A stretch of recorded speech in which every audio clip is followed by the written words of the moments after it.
لله رب العالمين والصلاة والسلام على أشرف الأنبياء والمرسلين وعلى آله وأصحابه أجمعين.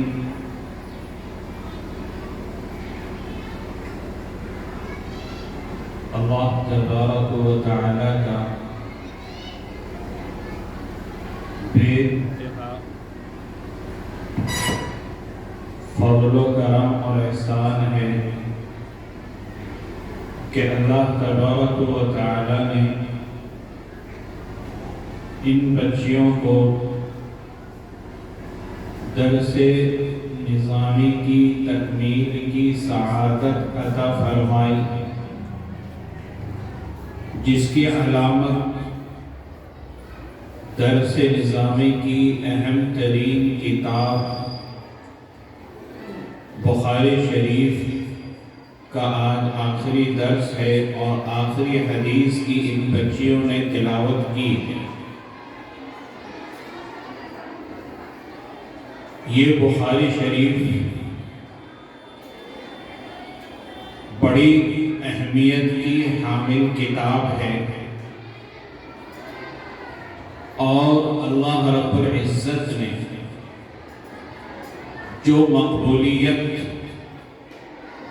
اس کتاب کو عطا فرمائی، اسی وجہ سے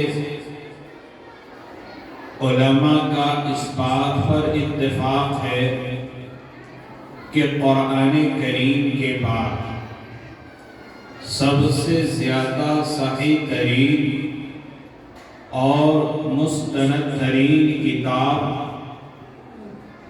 یہی بخاری شریف ہے، اور اللہ رب العزت نے یہ مقبولیت جو عطا فرمائی ہے، اس میں حضرت امام بخاری علیہ الرحمہ کی اللہ کے نظر میں مقبولیت اور ان کے اخلاص کو دخل ہے۔ امام بخاری علیہ الرحمہ نے اس کتاب میں جو احادیث جمع کی ہیں، ان کو جمع کرنے کے لیے غایت درجے کا اہتمام فرمایا۔ معمول مبارک امام بخاری علیہ الرحمہ کا یہ تھا کہ مسجد نبوی میں بیٹھ کر امام بخاری علیہ الرحمہ نے ان احادیث کو جمع کیا اور اس طریقے پر کہ ہر حدیث کو لکھنے سے پہلے غسل فرماتے تھے، 2 رکعت نماز ادا کیا کرتے تھے، پھر استخارہ فرماتے تھے کہ یہ حدیث اس کتاب میں لکھوں یا نہ لکھوں۔ جب شرح صدر ہو جاتا، دل مطمئن ہو جاتا، تب امام بخاری علیہ الرحمہ اس کتاب کے اندر موجود احادیث کو جمع فرماتے ہیں، اور اس کتاب میں جو ترجمۃ الباب ہے، جس کو آپ عنوان کہہ سکتے ہیں، یہ امام بخاری علیہ الرحمہ نے مسجد نبوی میں ریاض الجنہ میں بیٹھ کر یہ ترجمۃ الباب قائم کیے، تو مبارک مقام ہے۔ مسجد نبوی میں بھی سب سے زیادہ مبارک مقام ریاض الجنہ، جو جنت کا ایک ٹکڑا ہے، وہاں بیٹھ کر امام بخاری نے یہ اہتمام کیا، اور امام بخاری علیہ الرحمہ تقریباً 6 لاکھ احادیث ان کو یاد تھی، اور 6 لاکھ احادیث میں سے امام بخاری نے یہ انتخاب فرمایا. قوت حافظہ کا عالم یہ تھا کہ بچپن میں ہی تقریباً 70,000 حدیثیں یاد تھی. ابن مجاہد کہتے ہیں کہ میں بیکندی کے پاس تھا. انہوں نے کہا کہ اگر تم تھوڑی دیر پہلے آ جاتے تو تمہیں ایسا بچہ دکھاتا جس کو 70,000 حدیثیں یاد تھی. امام بخاری علیہ الرحمہ کے قوت حافظہ کا ایک مرتبہ اہل بغداد نے امتحان لیا، جو کہ امام بخاری علیہ الرحمہ کا محدث ہونا علاقے میں مشہور و معروف تھا اور قوت حافظہ بے انتہا تیز تھا. چنانچہ لوگوں نے یہ طے کیا کہ ہر آدمی 10 حدیثیں یاد کریں. اور جب امام بخاری بغداد آئے اور عام لوگوں کو بھی امام بخاری کا پتہ چلا تو ایک بڑا مجمع جمع ہو گیا کہ بہت بڑا محدث آ رہا ہے. چنانچہ جن لوگوں نے حدیثیں یاد کی تھی انہوں نے کہا کہ ہم نے سنا ہے آپ کو ساری حدیثیں یاد ہیں، کچھ حدیثوں کے بارے میں ہم آپ سے پوچھتے. امام بخاری نے فرمایا کہ بتائیے. چنانچہ ان میں سے ہر ایک نے 10 حدیثیں سنائی. پہلے ایک حدیث سنائی اور پوچھا کہ آپ اس حدیث کے بارے میں جانتے ہیں؟ امام بخاری نے فرمایا کہ نہیں. دوسری حدیث سنائی، پوچھا آپ اس کے بارے میں جانتے ہیں؟ فرمایا کہ نہیں. اس طرح تقریباً 100 حدیثیں ان کے سامنے پڑھی گئی اور امام بخاری نے فرمایا کہ میں اس حدیث سے واقف نہیں. تو لوگوں کو یہ ہوا کہ یہ اتنا بڑا محدث جس کے بارے میں بڑی شہرت ہے اور ان کا حافظہ بڑا تیز ہے، یہ تو ہر حدیث کے بارے میں یہ کہہ رہے ہیں کہ میں نہیں جانتا اس حدیث کے بارے میں، میں نہیں جانتا اس حدیث کے بارے میں. وجہ یہ ہوئی تھی کہ جن لوگوں نے وہ حدیث امام بخاری علیہ الرحمہ کے سامنے پڑھی تھی انہوں نے سند کے اندر رد و بدل کیا، حدیث کے الفاظ کے اندر رد و بدل کیا امام بخاری کا امتحان لینے کے لیے. امام بخاری نے فرمایا جب یہ اپنی حدیثیں سنا چکے کہ جو تم نے حدیثیں سنائی ہیں وہ میں تمہارے سامنے نقل کرتا ہوں اور ان میں تم نے فلاں فلاں جگہ کے اوپر یہ غلطیاں کی ہیں، یہ تبدیلیاں کی ہیں. جس ترتیب سے ان لوگوں نے 100 حدیثیں سنائی تھی، سند کے اعتبار سے، متن کے اعتبار سے امام بخاری نے ان میں سے ہر ایک اس غیر صحیح حدیث کو سنایا اور پھر صحیح حدیث کو سنایا.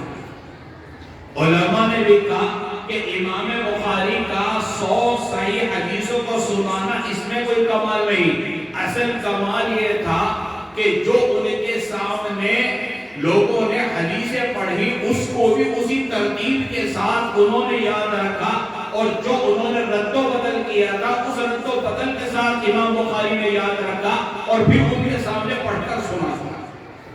اتنا زبردست کام تھا.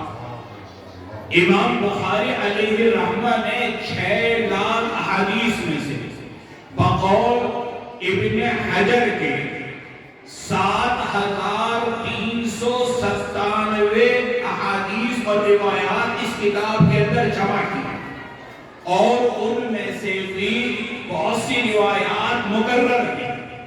جیسے بخاری شریف کی جو پہلی روایت ہے انما الاعمال بالنیات، یہ بخاری شریف میں 7 جگہ پر آئی ہے.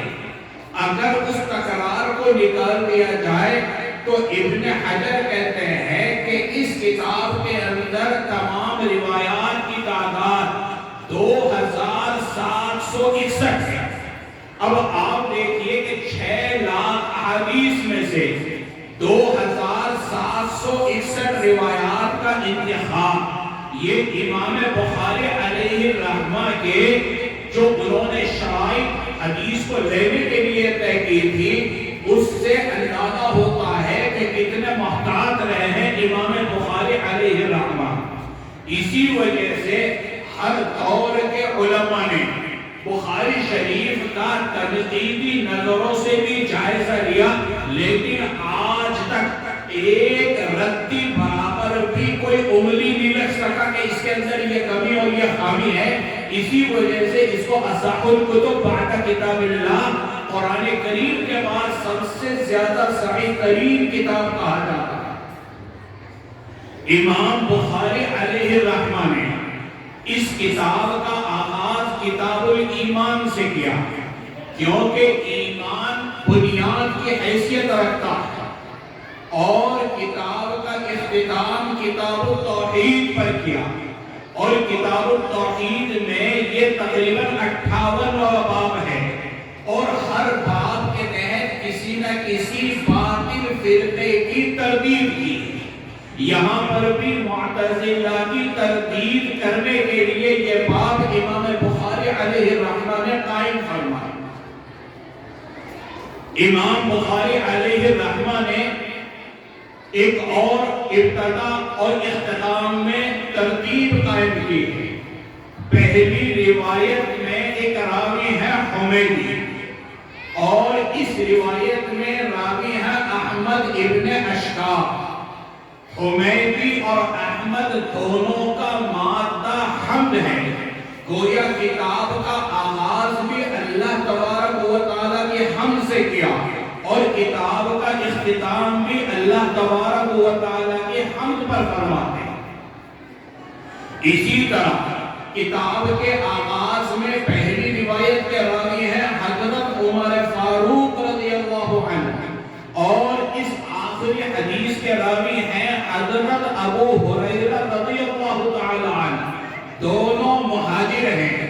یہاں پر ان مہاجروں کی روایت لا کر ہمیں اور آپ کو متنبہ کرنا چاہتے ہیں، اور یہ سبق دینا چاہتے ہیں کہ ہم سب کو بھی اس دنیا سے ہجرت کر کے عالم آخرت کی طرف جانا ہے، لہذا ہمیں اور آپ کو اس دنیاوی زندگی کو ایسے گزارنا چاہیے اور ایسے اعمال کرنے چاہیے کہ جب اللہ کی بارگاہ میں ہماری اور آپ کی پیشی ہو تو ایسے اعمال کا ذخیرہ ہمارے ساتھ ہو کہ جن اعمال میں وزن ہو، جو اعمال بھاری بھرکم ہو، اور وہ اعمال اللہ تبارک و تعالیٰ کی بارگاہ میں قبول ہو۔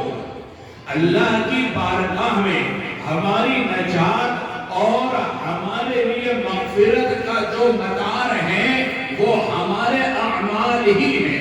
ویسے تو اللہ تعالیٰ قادر مطلق ہے، اللہ تعالیٰ ہمارے اعمال کے محتاج نہیں ہے کہ اگر ہم کچھ نیک عمل کر کے جائیں کبھی اللہ تعالیٰ ہماری مغفرت کر سکتے ہیں۔ اللہ بغیر ان اسباب کے بھی ہمیں معاف کرنے پر قادر ہے، لیکن اللہ تبارک و تعالیٰ نے جو نظام بنایا ہے اس میں ہمیں اور آپ کو ترغیب دی گئی ہے کہ ہم اور آپ خیر کے کام کر کے اس دنیا سے رخصت ہوں۔ جیسے ہمیں اور آپ کو دنیاوی مال و دولت کی قدر و قیمت معلوم ہے، اگر ہمارے جیب کے اندر پیسہ ہے، ہم مالدار ہیں، تو ہم دنیا کے اندر جو چاہے راحت اور آرام کی چیزیں خرید سکتے ہیں، اچھا مکان بنا سکتے ہیں، اچھی گاڑی خرید سکتے ہیں، اور دوسرے دنیا کے اچھے اچھے کام ہم کر سکتے ہیں۔ اسی طریقے سے یہ اعمال صالحہ یہ جنت کے حصول کی اور وہاں کی نعمتوں کے حاصل ہونے کی کرنسی ہے۔ اس دنیا میں رہ کر ہم جتنا یہ ذخیرہ اپنے پاس جمع کر لیں گے اتنا اس عالم کے اندر ہمارے لیے فائدہ مند ہوگا۔ حضرت سفیان ثوری رحمت اللہ علیہ کی جب وفات ہوئی، کسی نے ان کو خواب میں دیکھا کہ حضرت کیا معاملہ ہوا؟ فرمایا ضاعت الاشارات وذهبت العبارات، وَلَمْ يَنْفَعُنَا إِلَّا رَكَعَاتٌ رَكَعْنَاهَا فِي جَوْفِ اللَّيْلِ، کہ جو ہمارے نظریات تھے، ہمارے افکار تھے، ہمارے خیالات تھے، وہ سب ایک طرف دھرے کے دھرے رہ گئے۔ ہمیں اگر کسی چیز نے فائدہ پہنچایا تو رات کے آخری وقت میں اٹھ کر پڑھی جانے والی نماز نے ہمیں فائدہ پہنچایا۔ تو امام بخاری علیہ الرحمہ یہاں پر جو عنوان قائم کر رہے ہیں اور قرآن کریم کی آیت امام بخاری علیہ الرحمہ نے پیش کی وَنَضَعُ الْمَوَازِينَ الْقِسْطَ لِيَوْمِ الْقِيَامَةِ، اور اس کے بعد فرمایا وَأَنَّ أَعْمَالَ بَنِي آدَمَ وَقَوْلَهُمْ يُوزَنُ، کہ اعمال چاہے وہ کرنے والی چیزیں ہوں یا اقوال ہوں، یعنی کہنے والی چیزیں ہوں، اللہ تبارک و تعالیٰ کے یہاں ہر چیز کا وزن کیا جائے گا۔ اگر وہ باتیں اچھی ہیں اور وہ کام اچھے ہیں اور ان کے اندر وزن ہے تو ایسے لوگ کامیاب ہوں گے، اور اگر خدا نہ خواستہ اچھے اعمال کم ہیں، ہلکے پھلکے ہیں، تو یہ انسان کے لیے انتہائی خسارہ اور انتہائی نقصان کا باعث بنے۔ ہمارے اور آپ کے اعمال کے اندر کیسے وزن پیدا ہو سکتا ہے؟ علماء نے لکھا کہ اس کے لیے دو چیزیں ضروری ہیں۔ ایک یہ کہ ہمارے عمل میں صدق ہو، اور دوسرے یہ کہ ہمارے عمل میں اخلاص ہو۔ صدق کا مطلب یہ ہے کہ ہمارا عمل اللہ اور رسول کے بتائے ہوئے طریقوں کے مطابق ہو، اپنی طرف سے ایجاد کرتا نہ ہو، اپنی طرف سے بنایا ہوا اور کڑا ہوا نہ ہو۔ اگر ہمارا عمل اللہ اور اس کے رسول کے بتائے ہوئے طریقوں کے مطابق ہے، چاہے وہ چھوٹا سا عمل ہے لیکن اللہ کی بارگاہ میں قبول ہوتا ہے، اور اگر وہ اللہ کا بتایا ہوا طریقہ نہیں، رسول اللہ صلی اللہ علیہ وسلم کا بتایا ہوا طریقہ نہیں، کتنا بڑے سے بڑا کام کر لے اللہ کے یہاں اس کی کوئی قدر و قیمت نہیں، اور جب قیامت میں وہ دھلے گا تو اس کے اندر کسی طرح کا کوئی وزن نہیں ہوگا۔ آپ دیکھیے کہ دنیا کے اندر مسلمانوں کے علاوہ جو دوسرے مذاہب کے ماننے والے ہیں، اپنے عقیدوں کے مطابق وہ کیسی محنتیں کرتے ہیں، کتنی ریاضتیں کرتے ہیں، کتنی جد و جہد کرتے ہیں۔ ایک مرتبہ میں پوکھرن سے جودھ پور واپس آ رہا تھا، میں نے دیکھا کہ راستے کے ایک طرف ایک غیر مسلم زمین پر لوٹتا ہوا آگے کی طرف جا رہا ہے۔ میں نے میزبانوں سے پوچھا کہ یہ کیسے کیا کر رہا ہے، تو انہوں نے بتلایا کہ آگے ان کا کوئی بڑا مندر ہے اور اس نے کوئی منت مان رکھی ہوگی کہ اگر میرا فلاں کام ہو گیا تو میں زمین میں لوٹتا اس مندر میں حاضری دوں گا۔ اب آپ دیکھیے کتنے کلومیٹر کا سفر اس نے زمین پر لوٹ کر طے کیا ہوگا، کتنی مشقت، کتنی تکلیف برداشت کی ہوگی، لیکن کیا ملا؟ کیونکہ وہ طریقہ اس کا نہ اللہ کا بتایا ہوا تھا نہ رسول اللہ کا بتایا ہوا تھا، سب بیکار چلا جاتا ہے۔ قرآن کریم میں اللہ تبارک و تعالی نے فرمایا قُلْ هَلْ نُنَبِّئُكُمْ بِالْأَخْسَرِينَ أَعْمَالًا الَّذِينَ ضَلَّ سَعْيُهُمْ فِي الْحَيَاةِ الدُّنْيَا وَهُمْ يَحْسَبُونَ أَنَّهُمْ يُحْسِنُونَ صُنْعًا۔ اے محمد صلی اللہ علیہ وسلم آپ ذرا ان کو بتلا دیجئے، کیا بتلا دیئے؟ هَلْ نُنَبِّئُكُمْ بِالْأَخْسَرِينَ أَعْمَالًا، کیا میں تمہیں بتلاؤں ان لوگوں کے بارے میں کہ جن کے اعمال ضائع ہو گئے، برباد ہو گئے، اور وہ یحسبون انہم یحسنون صنعا، یہ سمجھتے رہے کہ ہم تو بڑے اچھے کام کر رہے ہیں، لیکن ان کے اعمال ضائع، ان کے اعمال برباد۔ کیوں؟ اس لیے کہ نہ وہ اللہ کے بتائے ہوئے طریقوں کے مطابق تھے اور نہ رسول اللہ صلی اللہ علیہ وسلم کے بتائے ہوئے طریقوں کے مطابق تھے، یعنی صدق سے خالی تھے، لہذا ان کے اعمال کے اندر کوئی وزن پیدا نہیں ہوتا۔ قرآن کہتا ہے اولئک الذین کفروا بآیات ربہم ولقائہ فحبطت اعمالہم فلا نقیم لہم یوم القیامۃ وزنا۔ یہی ہے وہ لوگ جنہوں نے اپنے رب کا اور رب سے ملاقات کا انکار کیا، چنانچہ ایسے لوگوں کے بارے میں قرآن کہتا ہے ان کے اعمال سارے اور ان کے اعمال برباد ہو گئے اور قیامت میں ان کے کیے دھرے کا وزن نہیں کیا گیا۔ تو میرے عزیز دوستو، یہ آیت کریمہ جو یہاں پر امام بخاری نے پیش کی، اور امام بخاری نے جو عبارت یہاں پر بیان کی وَأَنَّ أَعْمَالَ بَنِي آدَمَ وَقَوْلَهُمْ يُوزَنُ، اس سے معلوم ہوتا ہے کہ ہمارے اعمال کا بھی وزن ہوگا، ہمارے اقوال اور ہمارے افعال کا بھی وزن ہوگا۔ تو ضروری یہ ہے کہ ہم اپنے اعمال میں وزن پیدا کریں، اور وزن پیدا کرنے والی چیز کیا ہے؟ پہلی چیز ہے صدق، یعنی عمل اللہ اور اس کے رسول کی رضا کا مطابق ہو، تبھی ہم منزل مقصود پر پہنچ سکتے ہیں۔ جیسے آپ مثال کے طور پر ریلوے اسٹیشن پر کھڑے ہیں اور آپ کو دہلی جانا ہے، ریلوے اسٹیشن پر ایک صنف دہلی کی طرف ٹرین جاتی ہے اور ایک صنف مظفر نگر اور سہارنپور کی طرف ٹرین جاتی ہے۔ اگر آپ دہلی جانے والی ٹرین میں بیٹھیں گے تو منزل مقصود پر پہنچیں گے، اور آپ بیٹھ کے سہارنپور کی طرف جانے والی ٹرین میں اور چاہے کہ دہلی پہنچ جاؤں تو کبھی نہیں پہنچ سکتے۔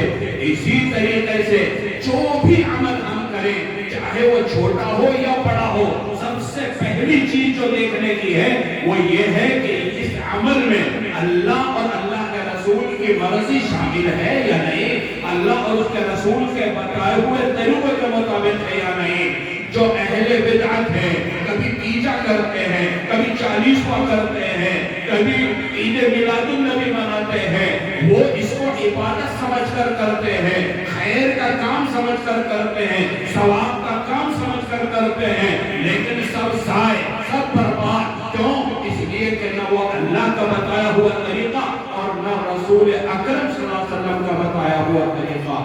دوسری چیز جو اعمال میں وزن پیدا کرنے کے لیے ضروری ہے وہ ہے اخلاص، یعنی ہمارا ہر عمل صرف اور صرف اللہ کو راضی کرنے کے لیے ہو، اللہ کے لیے ہو، اللہ کے علاوہ کسی اور کے لیے نہیں ہو۔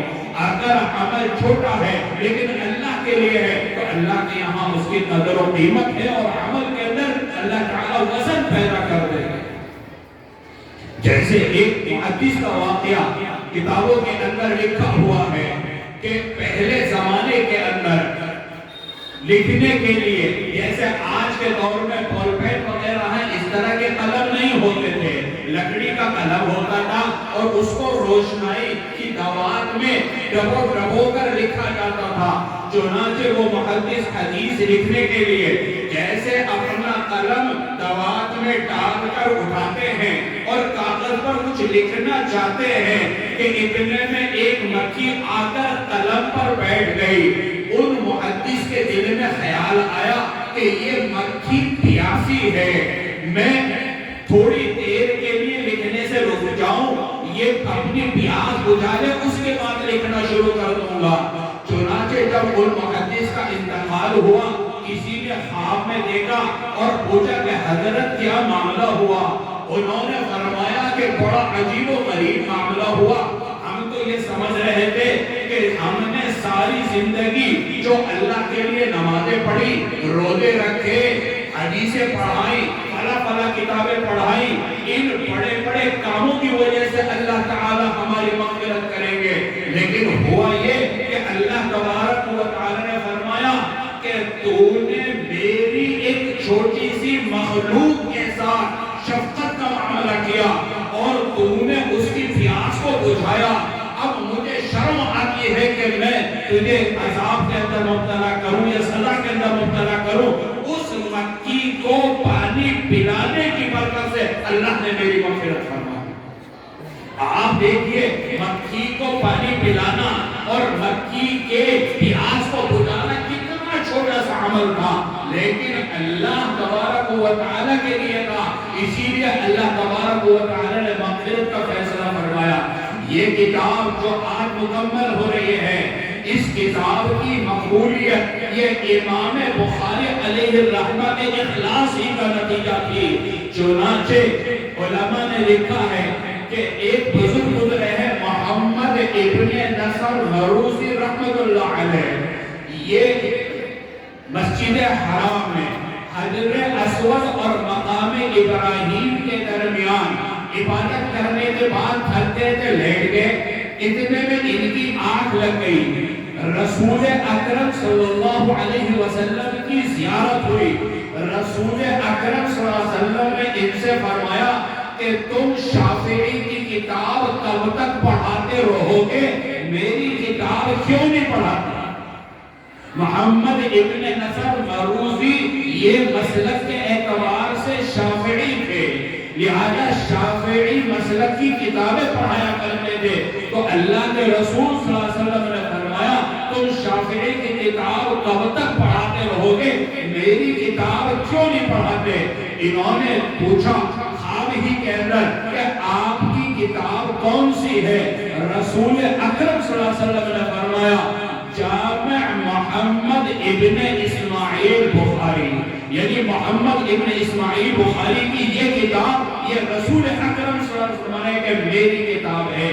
یہ امام بخاری کے اخلاص ہی کا نتیجہ تھا۔ پتہ نہیں کتنوں نے کتابیں لکھی، چاہے حدیث کی کتابیں لکھی ہوں یا اسی طریقے سے قرآن کریم کی تفسیریں لکھی ہوں، لیکن امام بخاری کے اخلاص کا نتیجہ کہ رسول اکرم صلی اللہ علیہ وسلم اس کتاب کو اپنی کتاب قرار دے رہے ہیں۔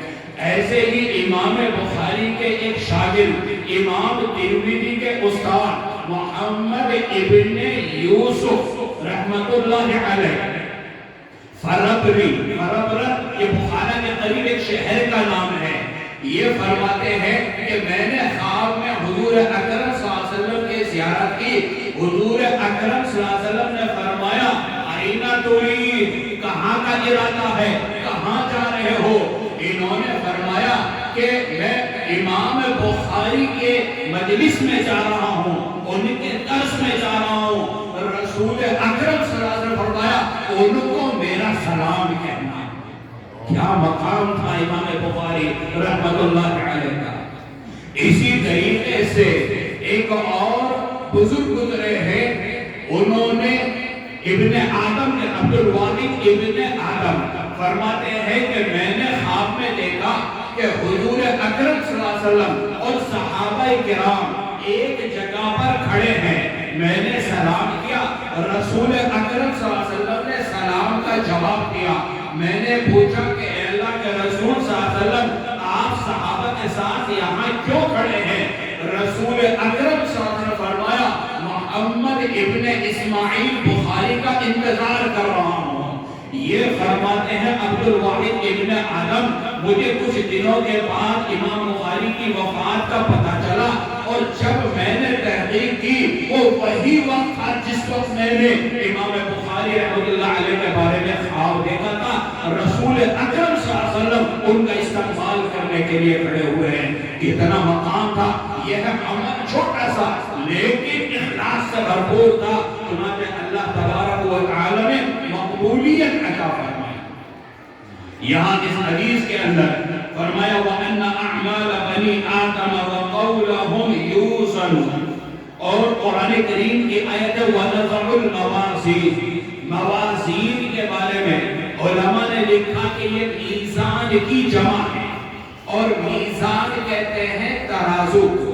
جیسے دنیا میں سامان تولنے کے لیے ترازو ہوتی ہے، ایسے ہی قیامت کے دن ہمارے اعمال کو بھی ترازو میں تولا جائے گا، یعنی ایک پلڑے میں ہمارے زندگی بھر کی نیکیاں رکھی ہوں گی اور ایک پلڑے میں زندگی بھر کے گناہ رکھے ہوں گے۔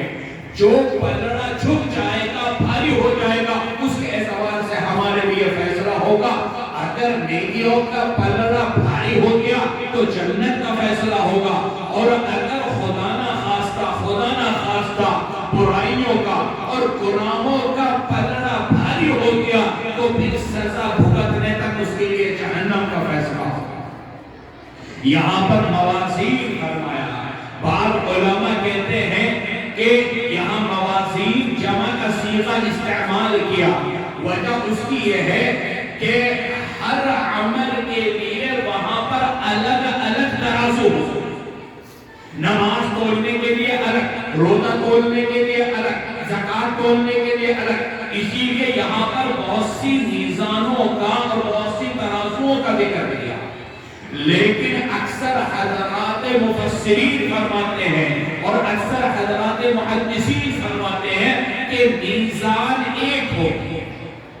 اب سوال یہ پیدا ہوتا ہے کہ جب میزان ایک ہوگی تو یہاں وَنَزَعُ الْمَوَازِينَ میں جمع کا لفظ موازین، بہت ساری میزانیں، تو جمع کا لفظ کو استعمال کیا۔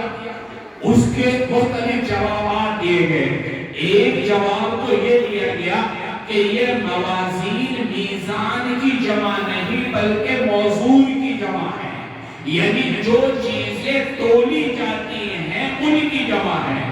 اور ظاہر سی بات ہے کہ اس ترازو میں نماز کو بھی تولا جائے گا، روزے کو بھی تولا جائے گا، بہت سارے نیک کام ہوں اور بہت سارے برے کام ہیں، سب کو تولا جائے گا۔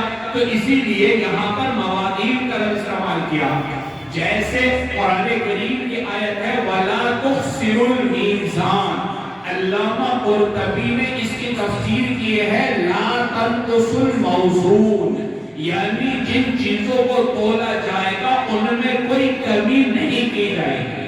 ایک جواب تو یہ دیا گیا۔ دوسرا جواب یہ دیا گیا کہ میزان تو ایک ہی ہوگی لیکن اصل میں وہ ترازو بہت بڑی ہوگی۔ ظاہر سی بات ہے کہ حضرت آدم علیہ السلام جو دنیا کے پہلے انسان ہیں، وہاں سے لے کر دنیا کے آخری انسان تک سب کے اعمال کو تولا جائے گا تو یہ اربوں خربوں کی تعداد میں لوگ اور ان کے اعمال، تو ترازو تو بہت بڑی ہوگی۔ حضرت سلمان فارسی رضی اللہ تعالیٰ عنہ کی روایت ہے کفت المیزان کا اطباق الدنیا کلھا، یعنی اس ترازو کا جو پلڑا ہوگا وہ دنیا سے بھی بڑا ہوگا۔ لو وزن فیہ السماوات والارض لوسعت، اگر ایک پلڑے میں ساتوں آسمان اور ساتوں زمین کو رکھ دیا جائے تو ساتوں آسمان بھی اس میں آ جائیں گے اور ساتوں زمینیں بھی آ جائیں گی، اتنا بڑا پلڑا اس ترازو کا ہوگا۔ تو اسی لیے یہاں پر موازین کا لفظ استعمال تھا۔ وَنَضَعُ الْمَوَازِينَ الْقِسْطَ یعنی عدل و انصاف، اللہ تبارک و تعالیٰ کی طرف سے جب ہمارے اعمال کا وزن کیا جائے گا تو انصاف کا معاملہ کیا جائے گا، اور یہ جو ہمارے اعمال کو تولا جائے گا، اللہ تعالیٰ کو تو سب کچھ خبر ہے، ہمارے اچھے کام کتنے اور ہمارے برے کام کتنے ہیں، اور ان اعمال کے نتیجے میں ہمارے لیے جنت کا فیصلہ یا جہنم کا فیصلہ۔ اللہ تعالیٰ کو اعمال کے تولنے کی ضرورت نہیں ہے، لیکن اللہ تعالیٰ کیوں تولیں گے؟ تاکہ اتمام حجت ہو جائے، کوئی یہ نہ کہہ سکے کہ میرے اوپر ظلم ہوا، میرے پاس تو نہیں کیا جاتا، پھر مجھے بھیج دیا جہنم میں۔ تو اتمام حجت کے لیے اللہ تبارک و تعالیٰ میزان عدل قائم فرمائیں گے۔ چنانچہ حضرت انس رضی اللہ تعالیٰ عنہ کی روایت ہے رسول اکرم صلی اللہ علیہ وسلم نے ارشاد فرمایا کہ سب لوگوں کو میزان یعنی ترازو کے سامنے لایا جائے گا۔ اب جس کی نیکیوں کا پلڑا بھاری ہوگا تو ایک فرشتہ اعلان کرنے والا اعلان کرے گا جس کو سارے اہل محشر سنیں گے، اور وہ اعلان کیا کرے گا کہ فلاں شخص کامیاب ہو گیا، اب کبھی اس کے لیے محرومی نہ ہوگا۔ قرآن کہتا ہے فَمَنْ ثَقُلَتْ مَوَازِينُهُ فَأُولَئِكَ هُمُ الْمُفْلِحُونَ، جس کی نیکیوں کا پلڑا بھاری ہو گیا وہ کامیاب گیا، اور اگر خدا نہ خواستہ نیکیوں کا پلڑا ہلکا رہا، اور اگر خدا نہ خواستہ نیکیوں کا پلڑا ہلکا رہا تو فرشتہ اعلان کرے گا کہ فلاں شخص ناکام ہو گیا، محروم ہو گیا، اب کبھی کامیاب نہیں ہو گیا۔ فَأَمَّا مَنْ ثَقُلَتْ مَوَازِينُهُ فَأُولَئِكَ هُمُ الْمُفْلِحُونَ وَمَنْ خَفَّتْ مَوَازِينُهُ فَأُولَئِكَ الَّذِينَ خَسِرُوا أَنفُسَهُمْ فِي جَهَنَّمَ خَالِدُونَ، جس کی نیکیوں کا پلڑا ہلکا رہا تو وہ جہنم کے اندر جائے گا اور ہمیشہ ہمیشہ کے لیے جہنم کے اندر ہے۔ تو معلوم یہ ہوا کہ ہمارے اچھے اعمال کا بھی وزن ہوگا اور ہمارے جو برے اعمال ہیں اللہ تبارک و تعالی کے یہاں اس کا بھی وزن کیا جائے گا۔ ایک فرقہ ہے معتزلہ جس کی تردید کے لیے یہ باب قائم کیا، وہ اس بات کا انکار کرتا ہے کہ اعمال و اقوال کا وزن کیا جائے گا۔ وہ کہتا ہے کہ اعمال تو اعراض ہیں اور اعراض کا وزن نہیں کیا جا سکتا۔ ظاہر سی بات ہے آپ نے نماز پڑھ لی، کوئی ایسی چیز رہی نہیں کہ جس کا آپ وزن کر سکیں۔ میں نے ایک بات کہی اور ختم ہو گئی، وہ ایسی چیز ہے نہیں اس کا وزن کیا جا سکے، تو عقل کی بنیاد پر انہوں نے کہا کہ اعمال اور اقوال کا وزن نہیں کیا جا سکتا۔ حالانکہ ان کا یہ خیال قرآن کے بھی خلاف ہے، حدیث کے بھی خلاف ہے، اجماع کے بھی خلاف ہے، اور جس عقل کی بنیاد پر انہوں نے اعتراض کیا اس عقل کے بھی خلاف ہے۔ قرآن کہتا ہے وَالْوَزْنُ يَوْمَئِذٍ الْحَقُّ، اس دن وزن کا کیا جانا برحق ہے، ہو کر رہے گا۔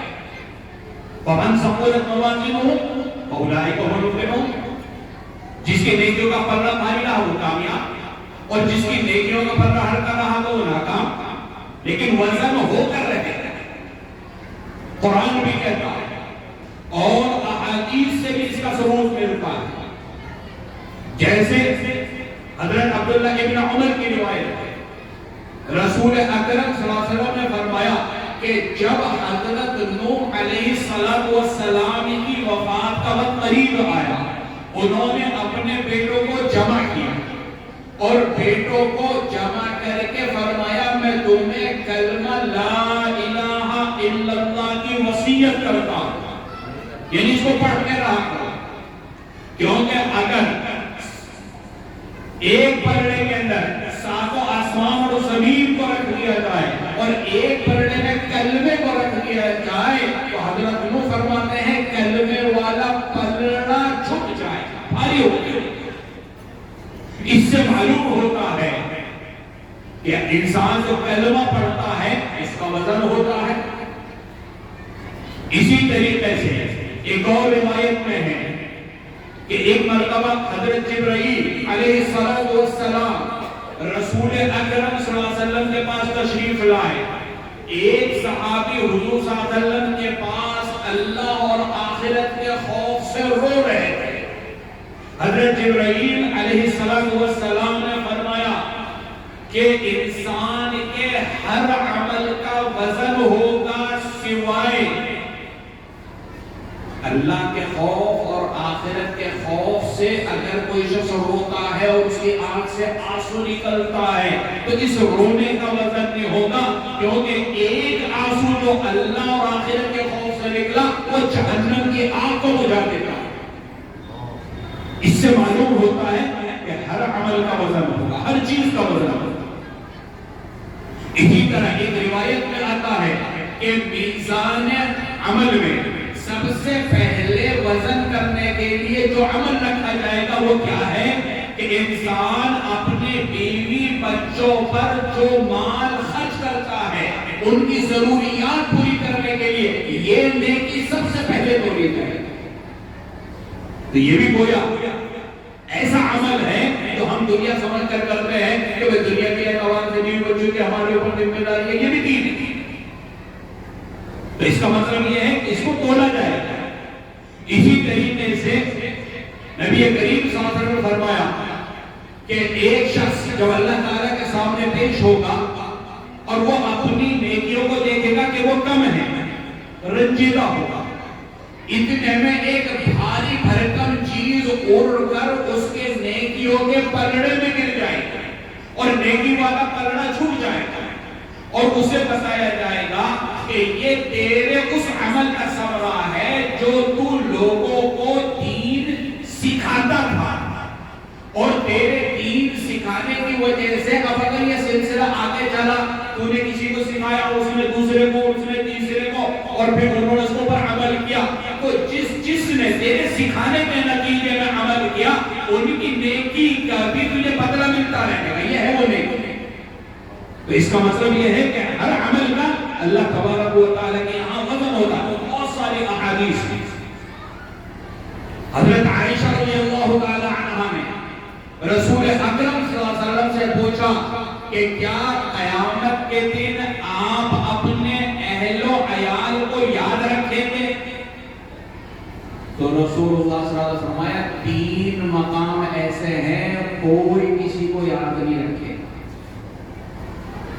ایک وہ جب سارے میزان کے آس پاس ہوں گے اور ان کے اعمال تولے جائیں گے, کوئی کسی کو یاد نہیں رکھے گا جب تک کہ یہ نہ پتہ چل جائے کہ نیکیوں کا پلڑا ہلکا رہا یا بھاری. یعنی ہر ایک کو اپنی فکر ہوگی پتہ نہیں میرا کیا ہو, کوئی کسی کو یاد نہیں رکھے.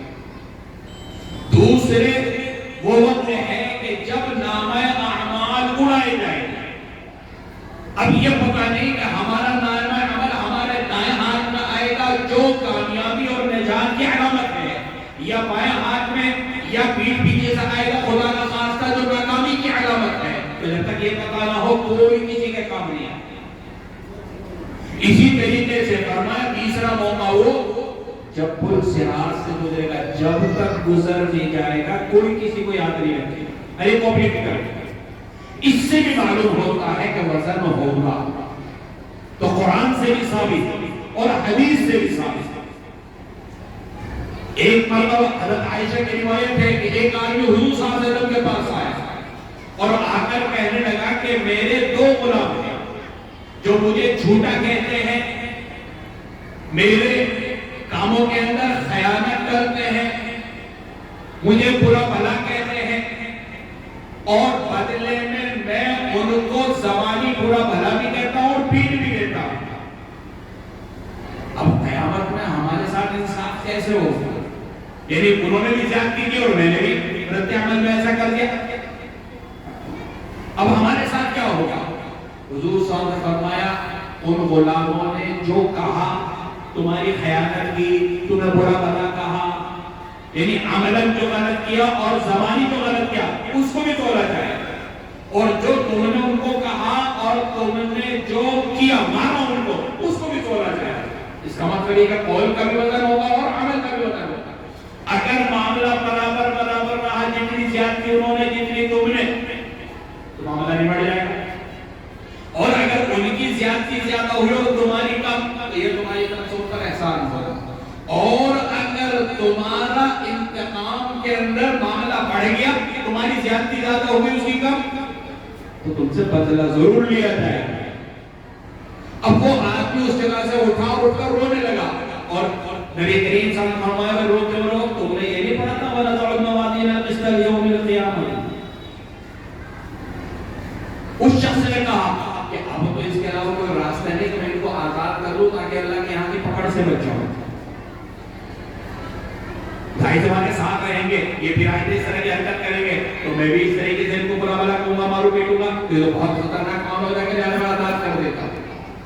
تو بات یہ ہے کہ قرآن سے بھی ثابت ہے کہ وزن ہوگا, اور احادیث سے بھی ثابت, اسی پر اجماع بھی ہے, اور عقل سے بھی ثابت ہے. آج آپ دیکھیے کہ کیسی چیزوں کا وزن کیا جاتا ہے. اگر ہمیں بخار ہو جائے تو کیا ہم تھرمامیٹر سے بخار کو ناپتے نہیں, وہ بھی تو ترازو ہے. آپ کی بائک میں ہوا کم ہو جائے, کار میں ہوا کم ہو جائے, ہوا بھرنے کے بعد میٹر لگا کر کیا چیک نہیں کیا جاتا کہ ہوا کتنی ہے, کم ہے یا زیادہ ہے؟ کیا یہ میزان اور یہ ترازو نہیں؟ اسی طریقے سے محکمہ موسمیات والے اخبارات میں آپ پڑھتے ہیں اور تو موبائلوں پر آتا رہتا ہے کہ اتنے سال کے بعد یہ سردی پڑی, اتنا ریکارڈ ٹوٹ گیا, کیسے پتا چلا؟ یہی تو میزان ہے.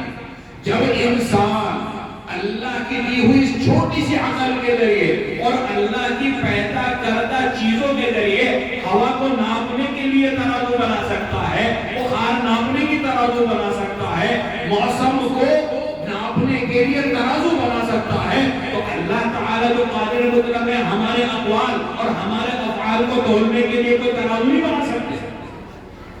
حضرت عبداللہ بن عباس فرماتے ہیں کہ ہمارے اعمال کو اور ہمارے اقوال کو ایک وجود کی شکل دے دی جائے، جیسے کہ بہت ساری روایات ہیں کہ ہمارے جو نیک اعمال ہیں وہ ایک اچھے انسان کی شکل میں ہمارے سامنے قبر کے اندر، اور اگر برے کام کرنے والا تھا تو برے انسان کی شکل میں سامنے ہے۔ آپ نے حدیث سنی ہوگی کہ جو زکات نہیں دیتا قبر کے اندر وہ مال سانپ بن کر اس کے گلے میں ڈال دیا جائے گا اور اسے ڈسے گا اور کہے گا میں تیرا مال ہوں۔ تو دیکھیں مال کو کس شکل میں تبدیل کر دیا، سانپ کی شکل میں تبدیل کر دیا، اور سانپ کا وزن ہو سکتا ہے، مچھلیوں کا بھی وزن ہوتا ہے، نہیں ہوتا، سانپ کا بھی وزن ہو سکتا ہے۔ تو اللہ تبارک و تعالی ہمارے اعمال اور اقوال کو وجود عطا کر دے اور پھر ان کا وزن کیا جائے۔ ایک جواب تو یہ ہے۔ دوسرا جواب یہ ہے کہ جو ہمارے اعمال لکھنے والے رجسٹر ہیں جن میں ہمارے اعمال لکھے ہوئے ہیں ان کا وزن ہوگا۔ حدیث بطاقہ سے اس کی تائید ہوگی۔ حضور اکرم صلی اللہ علیہ وسلم نے فرمایا کہ میری امت میں سے ایک شخص کو پیش کیا جائے اور 99 بڑے بڑے رجسٹر، اتنا بڑا ایک رجسٹر ہوگا جہاں تک ہماری نگاہ جاتی ہے اس رجسٹر میں ساری برائیاں لکھی ہوگی، گناہ ہی گناہ ہوگا، اور ایک دو رجسٹر میں 99۔ اللہ تعالیٰ پوچھیں گے کہ ان رجسٹروں میں تیرے جو گناہ فرشتوں نے لکھے ہیں تجھے ان کے بارے میں کچھ کہنا ہے؟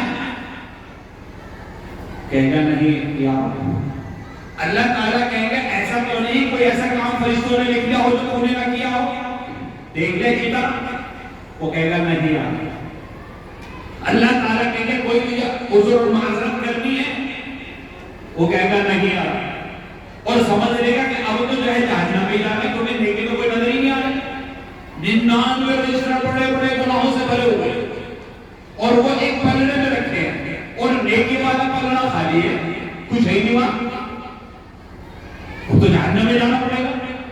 اللہ تعالیٰ فرمائیں گے کہ آج کسی پر کوئی ظلم نہیں ہوگا، وَنَدْعُ الْمَوَازِينَ الْقِسْطَ يَوْمَ الْقِيَامَةِ فَلَا تُظْلَمُ نَفْسٌ شَيْئًا، کسی پر کوئی ظلم نہیں۔ ایسا نہیں کہ آپ نے کوئی غلط کام نہ کیا ہو وہ آپ کے رجسٹر میں لکھ دیا گیا ہو، آپ نے کوئی نیکی کی ہو اس پر آپ کو اجر نہ دیا جائے، کوئی ظلم نہیں ہوگا۔ چنانچہ اللہ تعالیٰ کہیں گے تمہاری ایک نیکی ہے ہمارے پاس، اور وہ کیا ہے کہ ایک چھوٹا سا پرچہ، اس کے اوپر کیا لکھا ہوگا، جو اس نے اپنی زندگی میں کلمہ شہادت پڑھا ہوگا، اشہد ان لا الہ الا اللہ واشہد ان محمد رسول اللہ۔ اللہ تعالیٰ کہیں گے کہ یہ ٹکڑا کاغذ کا دوسرے پلڑے میں رکھیں، یہ سمجھے گا کہ اللہ تعالیٰ شاید مذاق کر رہا ہے اور کہنا کرنا نہیں، آپ کہاں اتنے بڑے بڑے رجسٹر اور کہاں کاغذ کا یہ چھوٹا سا ٹکڑا، لیکن اللہ کا حکم ہوگا رکھے گا تو چھپ جائے گا وہ پلڑا۔ رسول اکرم صلی اللہ علیہ وسلم کیوں؟ اس لیے کہ اس پر اللہ کا نام لکھا ہوا اور اللہ اکبر، اس سے بڑا تو کوئی ہے نہیں، اس سے زیادہ بھاری چیز، بھاری برکت چیز تو کوئی ہے ہی نہیں۔ تو اللہ کے نام کی برکت سے اس کی نیکیوں کا پلڑا چھپ جائے گا، بھاری ہو جائے گا۔ تو دوسرا قول یہ ہے کہ اعمال ناموں کا وزن، رجسٹروں کا وزن کیا جائے، ایک پلڑے میں نیکی والے رجسٹر اور ایک پلڑے میں برائیوں والے رجسٹر رکھ دیے ہیں، تو اس سے بھی معلوم ہوتا ہے کہ وزن ہوگا۔ اور ایک قول یہ بھی ہے کہ ہمیں اور آپ کو تولا جائے، یعنی جو عمل کرنے والے، جیسے حضرت عبداللہ ابن مسعود رضی اللہ تعالی عنہ، ان کی جو پنڈلی آتی بہت پتلی پتلی اور ان کے جو سانسی تھے وہ بھاری بھرکم، تو حضور اکرم صلی اللہ علیہ وسلم فرمایا کہ یہ جو دو پنڈلیاں ہیں قیامت میں میزان عمل کے اندر جب ان کو تولا جائے گا تو احد پہاڑ سے بھی زیادہ وزنی ہوگی۔ تو غلطی کہ یہ روایات بتلاتی ہے کہ اعمال کا وزن، معتدلہ تو کہتے ہیں کہ یہ اعراف ہے اور اعراف کا وزن نہیں کیا جا سکتا، یہ قرآن کے بھی خلاف، حدیث کے بھی خلاف، اجماع کے بھی خلاف اور عقل کے بھی خلاف۔ آگے بیان کیا القسط مصدر وقال مجاہد القسطاس القسطاس العدل بالرومیہ. یہ قسطاس اس کے معنی آتے ہیں عدل و انصاف کی. اور یہاں پر مجاہد کہتے ہیں کہ یہ رومی زبان کا لفظ ہے. اب یہاں پر ایک سوال یہ پیدا ہوتا ہے کہ قرآن تو یہ کہتا ہے اِنَّا أَنزَلْنَاهُ قُرْآنًا عَرَبِيًّا کہ قرآن کو ہم نے عربی زبان میں اتارا. اور یہ قسطاس کا تذکرہ قرآن میں بھی ہے. یہ تو رومی زبان کا لفظ ہے تو اس کا مطلب یہ ہے کہ قرآن کا یہ دعویٰ کہ یہ عربی زبان میں اترا، یہ دعویٰ غلط ہو گیا. اس کا جواب یہ دیا گیا کہ قرآن کا دعویٰ اپنی جگہ پر صحیح ہے، لیکن اگر دو چار الفاظ غیر عربی کے آ جائیں تو اس سے دعوے کی صداقت پر کوئی فرق نہیں پڑے. دوسرا جواب علماء نے یہ دیا کہ یہ توارد ہے. توارد کا مطلب یہ ہے کہ قسطاس عدل کے معنی میں رومی زبان میں بھی استعمال ہوتا ہے اور عربی زبان میں بھی استعمال ہوتا ہے. جیسے ایسے بہت سے الفاظ ہیں جو دن رات ہم اور آپ بولتے ہیں. ہماری زبان اردو ہے لیکن وہ لفظ عربی کا ہے. جیسے ہم اور آپ کون ہیں؟ انسان. انسان تو عربی زبان کا لفظ ہے. یہ کیا ہے؟ کتاب. کتاب تو عربی زبان کا لفظ ہے. یہ کیا ہے؟ قلم. قلم تو عربی زبان کا لفظ ہے. یہ ہے توارد. تو قسطاس رومی زبان میں بھی عدل کے معنی میں استعمال ہوتا ہے اور عربی زبان کے اندر بھی استعمال ہوتا ہے. القسط مصدر المقسط وهو العادل واما القاسط وهو الجائر.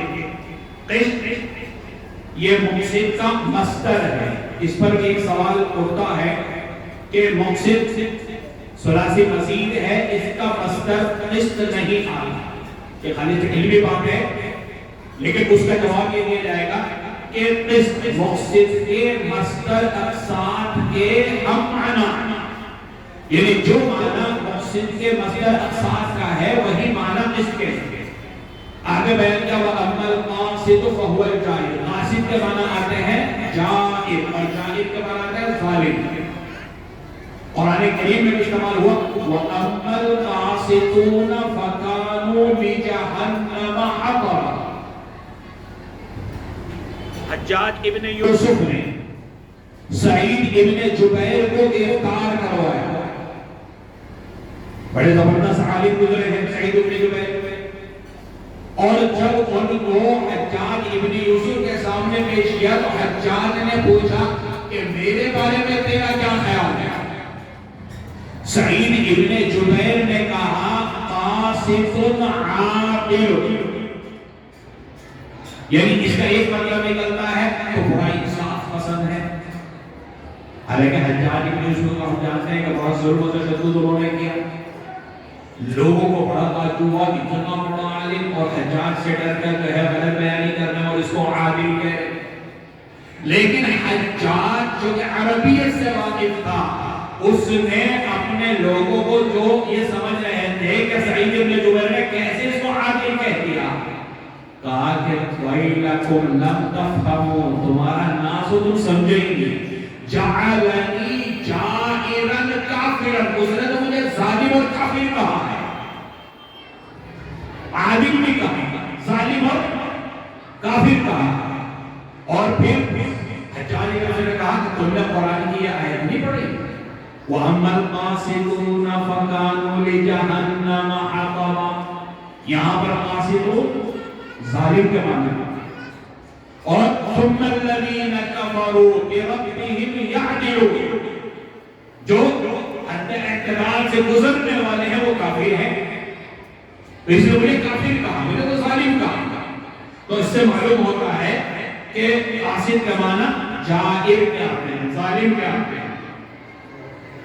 اب آگے روایت بیان کی کلمتان حبیبتان الی الرحمن خفیفتان علی اللسان ثقیلتان فی المیزان سبحان اللہ و بحمدہ سبحان اللہ العظیم. کلمتان موصوف اپنی تینوں صفات سے مل کر خبر مقدم اور سبحان اللہ و بحمدہ مبتدا مؤخر اور جملہ اسمیہ میں مبتدا مقصود ہوتا ہے، لیکن یہاں پر کلمتان خبر کو مقدم کیا اور پھر ایسا نہیں کلمتان کہہ کر سبحان اللہ و بحمدہ کہہ دیا گیا ہو، بلکہ حبیبتان الی الرحمن، پھر خفیفتان علی اللسان، پھر ثقیلتان فی اللسان۔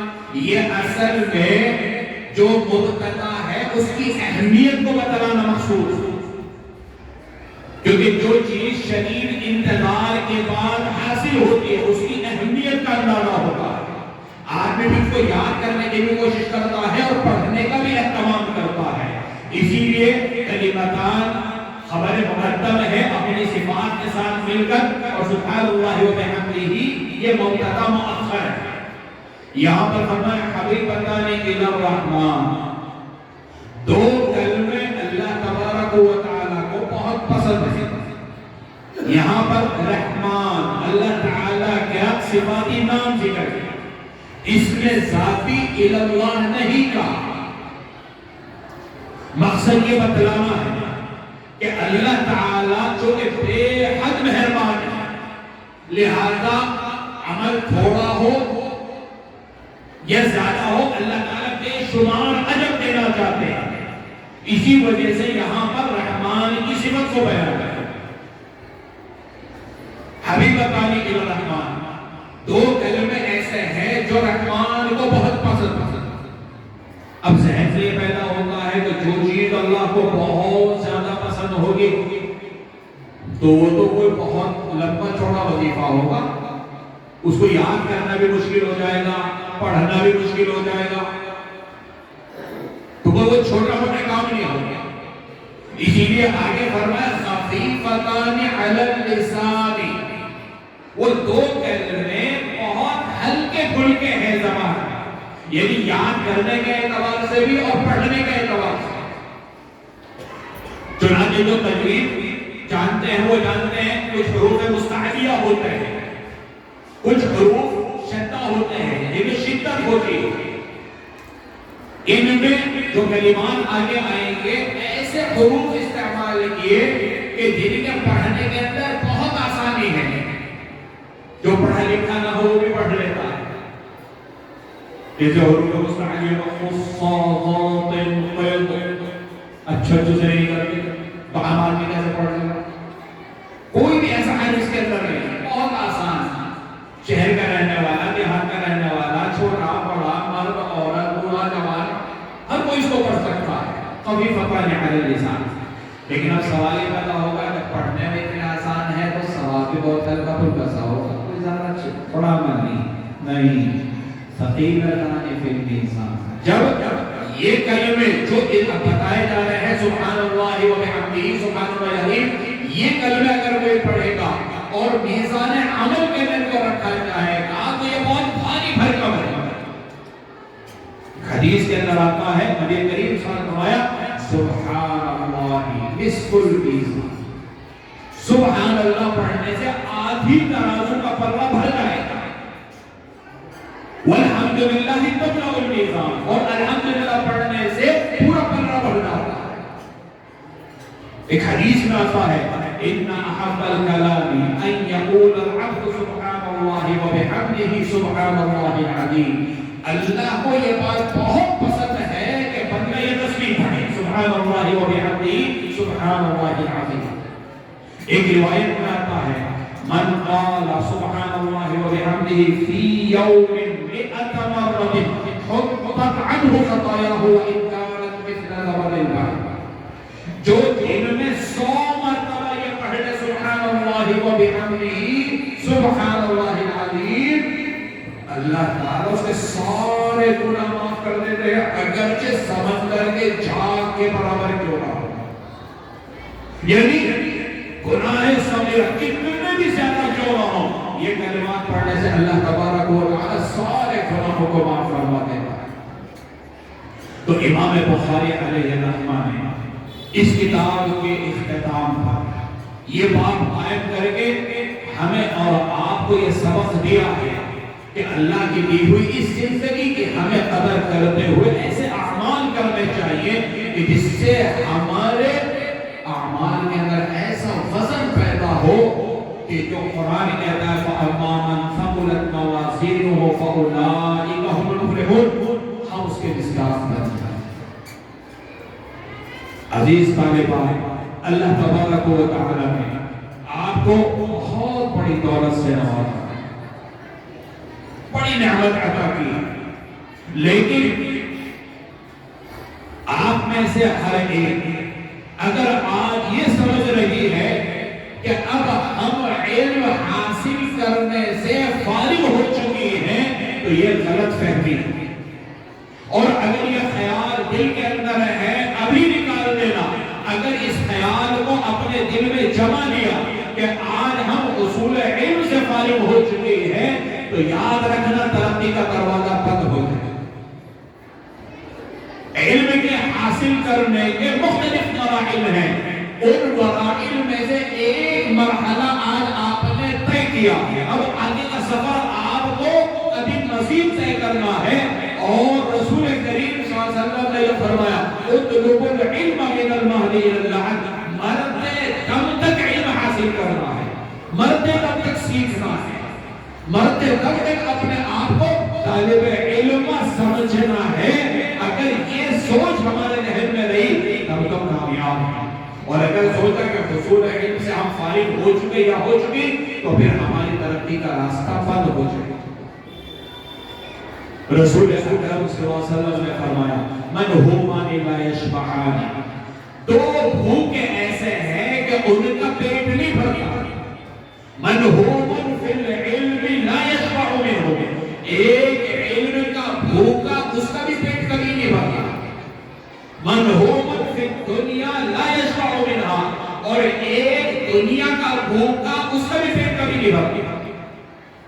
وقال عبداللہ بن مسعود ولا یستویان، عبداللہ بن مسعود کہتے ہیں کہ علم کا بھوکا اور دنیا کا بھوکا بظاہر دونوں بھوکے ہیں تو برابری پائی جائے، لیکن یہ برابر نہیں ہے، بہت فرق ہے دونوں کے بھوک میں۔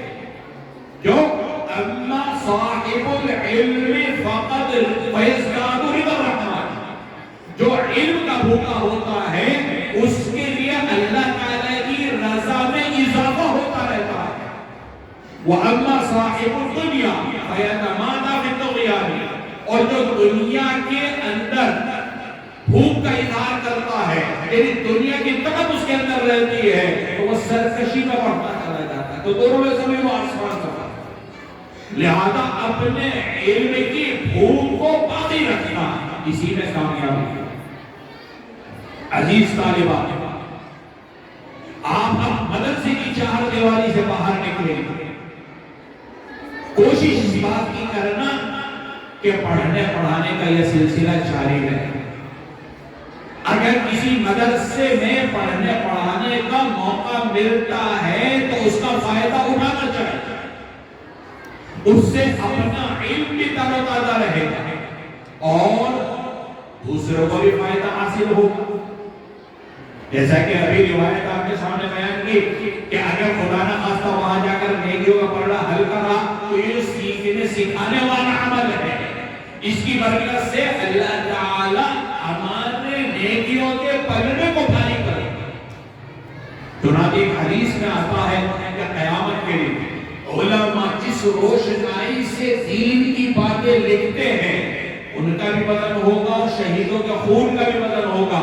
شہیدوں کے خون کے وزن کے مقابلے میں علماء کی روشنائی کا وزن بڑھ جائے گا، یہ اتنا بڑا عمل ہے، کیونکہ شہید نے جو کچھ کیا اپنی جانی قربانی دی، کوئی معمولی قربانی نہیں، لیکن اس کا جو اثر ہے وہ اس کی ذات تک محدود رہتا ہے، اور علم کے ذریعے عالم پورے عالم کو فائدہ پہنچاتا ہے۔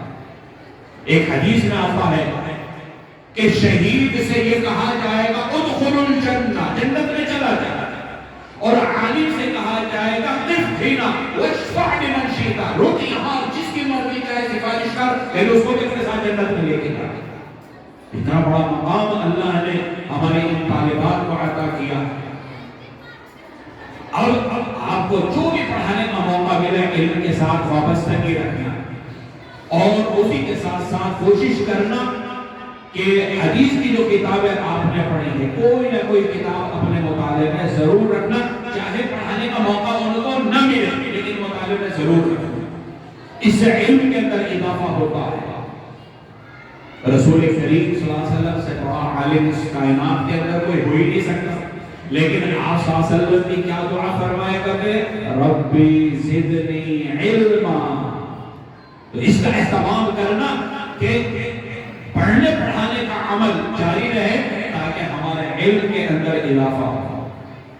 ایک صحابی گزرے ہیں مالک جشم.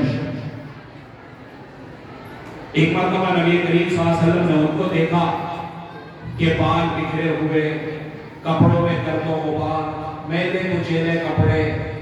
حضور اکرم صلی اللہ علیہ وسلم نے پوچھا کہ کیا تمہارے پاس مال نہیں ہے؟ کہنے لگے اللہ نے بہت مال دے رکھا. حضور صلی اللہ علیہ وسلم نے کیا مال دے رکھا؟ کہنے لگے میرے پاس اونٹ ہیں, گھوڑے ہیں, غلام ہیں. آج کے دور میں تو مالدار کون ہوتا ہے؟ جس کے پاس مینٹیننس ہو, زمین جائیداد ہو. لیکن وہ دور وہ تھا کہ جس کے پاس جانور جتنے زیادہ ہوتے تھے, غلام جتنے زیادہ ہوتے تھے, وہ اتنا بڑا مالدار. تو اس نے کہا میرے پاس غلام بھی ہے, گھوڑے بھی ہیں, بکریاں بھی ہیں, میں تو بہت مالدار ہوں. تو حضور اکرم صلی اللہ علیہ وسلم فرمایا فَلْيُرَ أَثَرَ نِعْمَةَ اللَّهِ وَكَرَامَتِهِ عَلَيْكَ. اللہ کی نعمت کا اظہار کر. تیرے حلیے سے اللہ کی نعمت کا اظہار ہونا چاہیے. اللہ نے تو ہمیں قرآن کا علم, حدیث کا علم دیا, تو لہذا ہمیں بھی اللہ کی اس نعمت کا اظہار کرنا چاہیے اور اس طریقے پر کرنا چاہیے کہ اب ہماری زندگیوں میں تبدیلی آنی چاہیے. ہمارا اٹھنا بیٹھنا, کھانا پینا, چلنا پھرنا ہر ایک سے معلوم ہونا چاہیے کہ اللہ نے ہمیں قرآن اور حدیث کا علم دیا, اس کے مطابق ہمارے ان طالبات کی زندگی ہونی چاہیے.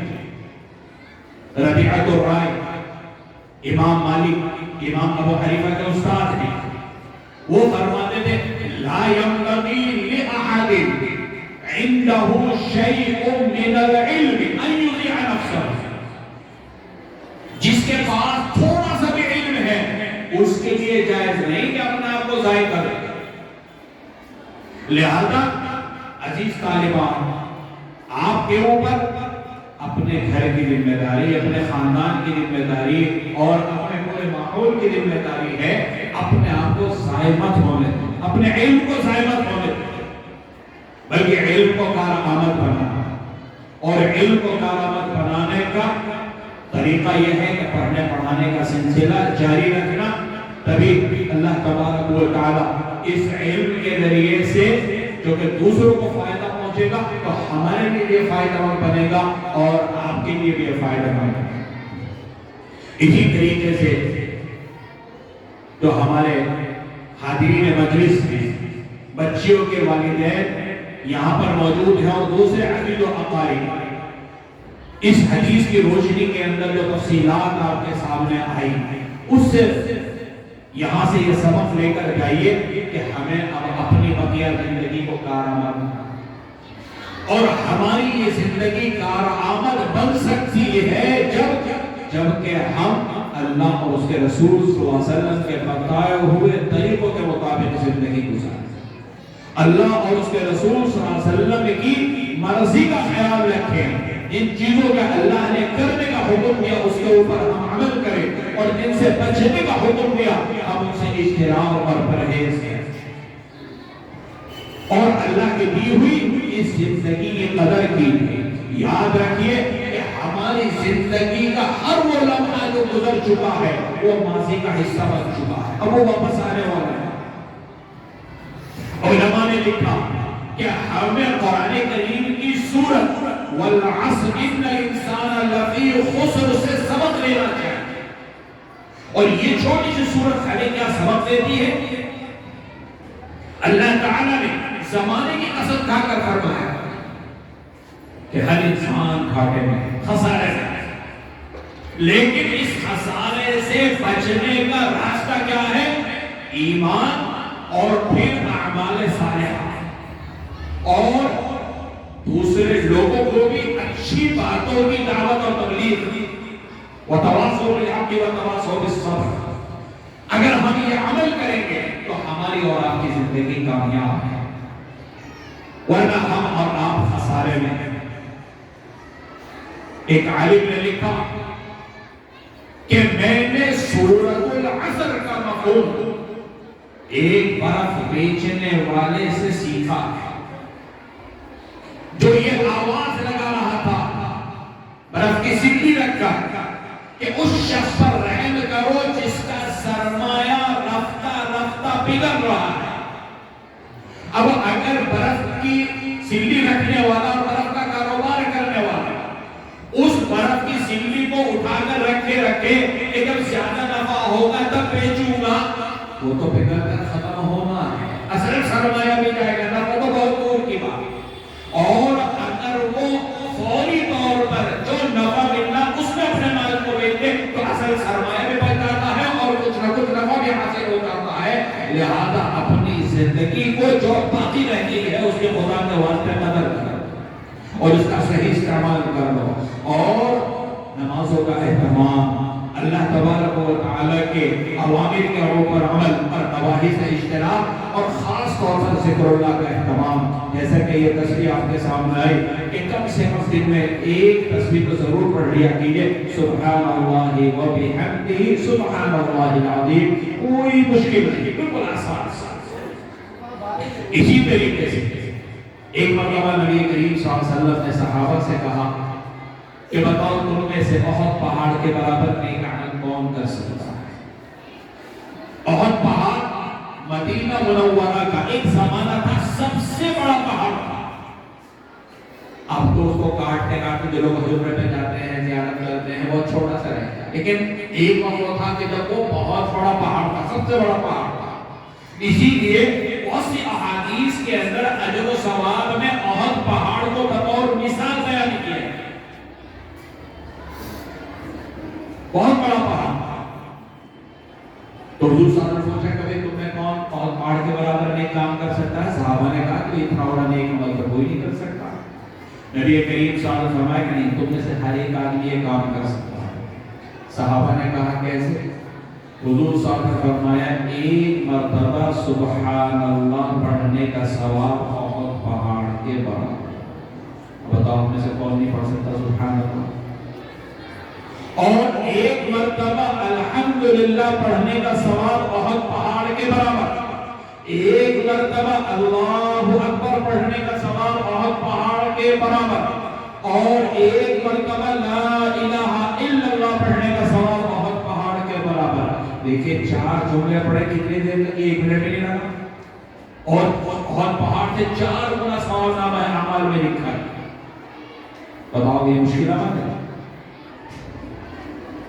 ہمیں یہ عمل کرتے رہنا چاہیے۔ اللہ تعالیٰ نے فرمایا صبح شام اللہ کا ذکر کیا، تو یہی تو ذکر ہے، خالی بیٹھے سے سبحان اللہ پڑھنا شروع کر دیا، کسی کام میں کوئی رکاوٹ نہیں آتی۔ دکان میں بیٹھے گاہک کو سامان دیا، 2-4 منٹ خالی ملے، سبحان اللہ سبحان اللہ، ایک مرتبہ 2 مرتبہ 4 مرتبہ جتنے مرتبہ موقع ملا، ضروری نہیں کہ ہر مرتبہ 100 مرتبہ آپ پڑھا۔ اور اگر سبحان اللہ کی ایک تسبیح پڑھ لی 100 مرتبہ پڑھ لیا، اس کا ثواب کتنا؟ جیسے 100 عربی غلام آزاد کرنے والا، یعنی جو عمدہ قسم کے غلام ان کو خرید کر آزاد کرے۔ اگر 1000 روپے کے غلام بھی آپ مان لیں تو 100 غلام 1 لاکھ روپے کے ہو گئے، تو جیب میں 1 روپیہ نہیں گیا، اور کتنے لاکھ روپے اللہ کے راہ میں دینے کا ثواب مل گیا۔ اور اگر الحمدللہ کی ایک تسبیح پڑھ لی تو ایسا ہے جیسے 100 گھوڑے ہتھیار و سنید اللہ کی راہ میں دینے والا۔ اور اگر اللہ اکبر کی ایک تسبیح پڑھ لی تو ایسا ہے جیسے 100 اونٹوں کی قربانی دینے والا۔ سال میں ایک مرتبہ ایک حصے کی قربانی دیتے ہیں، اور 100 روپے کتنے حصے ہو گئے؟ 700 حصے، صرف ایک تسبیح پڑھنے سے۔ اور لا الہ الا اللہ کی ایک تسبیح پڑھنے سے آسمان اور زمین کے بیچ میں جو خلا ہے یہ خلا بھر دیا جاتا ہے، اتنا ثواب اس کے نام اعمال میں لکھا جاتا ہے۔ تو چھوٹی چھوٹی تسبیحات یہ پڑھ کر اپنی زندگی کو قیمتی بنائیے۔ اور ہمارے پاس یہ جو دولت آئی یہ نبی کریم صلی اللہ علیہ وسلم کا ثمرہ ہے۔ نبی کریم صلی اللہ علیہ وسلم پر کو بھی درود شریف پڑھیے، خوب پڑھیے۔ ایک مرتبہ درود شریف پڑھنے پر اللہ تعالیٰ کیا انعام دیتے ہیں؟ 10 نیکیاں نامہ اعمال میں لکھی جاتی ہیں، 10 گناہ معاف ہوتے ہیں، 10 درجے بلند ہوتے ہیں، اللہ تعالیٰ کی 70 مرتبہ رحمتیں اترتی ہیں اور فرشتے 70 مرتبہ مغفرت کی دعا کرتے ہیں۔ یہ 5 انعام ملتے ہیں ایک مرتبہ درود شریف۔ اور اگر 10 مرتبہ پڑھ لیا تو حضور صلی اللہ علیہ وسلم تیرے اوپر اس کی سفارش کرنا واجب ہے۔ سب سے چھوٹا درود شریف صلی اللہ علیہ وسلم اگر 10 مرتبہ پڑھ لیا کتنی دیر لگی؟ بتاتے 10 مرتبہ پڑھنے میں تو 1 منٹ بھی لگے۔ اور ہماری زبان تو پھر جب ذکر ہوگا تو پینچی کی طرح چلتی ہے، پتہ نہیں چلتا کیا پڑھے، تو بہت ادب کے ساتھ، بڑے احترام کے ساتھ درود شریف پڑھیں یا ذکر و اذکار کوئی بھی کریں، بہت ادب کے ساتھ اور اللہ کی طرف لو لگا کر اور دل لگا کر اپنی زندگی کو قیمتی بنائیے۔ پھر دیکھیے وَأَنْتُمُ الْأَعْلَوْنَ إِن كُنتُم مُؤْمِنِينَ، یہ وعدہ اللہ کا کیسے پورا ہوگا؟ یقیناً پورا ہوگا۔ وہ صحابہ بھی ہماری اور آپ کی طرح کے انسان تھے، ایسا نہیں کہ ان کے 4 ہاتھ تھے اور 4 ٹانگیں تھی، ہماری اور آپ کی طرح ایسے ان کے بھی بچے تھے، ایسے ان کے بھی کاروبار وغیرہ سب تھے، لیکن اللہ سے تعلق بڑا مضبوط تھا۔ تو کم ہونے کے باوجود اللہ نے ان کو مضبوط بنایا، کبھی کیا دنیا پر غلبہ کیا، اور اللہ سے تعلق کمزور کرنے کی وجہ سے ہماری جو حالت ہے وہ ہم کو معلوم ہی ہے۔ تو ہمیں اور آپ کو، مائیں بہنیں بھی جو یہاں پر بیٹھی ہیں، وہ اپنی زندگی کو قیمتی بنائیں اور اللہ کے ذکر سے اپنے گھروں کو آباد رکھیں۔ اللہ تبارک و تعالی ہم سب کو عمل کی توفیق عطا فرمائے۔ مدرسے کے جو انتظامیہ ہیں وہ بھی قابل مبارکباد ہیں، اساتذہ کرام بھی قابل مبارکباد ہیں، جن کی محنتوں کا یہ ثمرہ ہے کہ سالانہ ایک بڑی تعداد طالبات کی الحمدللہ فارغ ہو کر پورے ماحول کو روشن رکھتی ہیں۔ اللہ تبارک و تعالی ان کی خدمات کو قبول فرما کر اپنے شاعر شان اجر عظیم عطا فرمائے۔ وآخر دعوانا الحمدللہ۔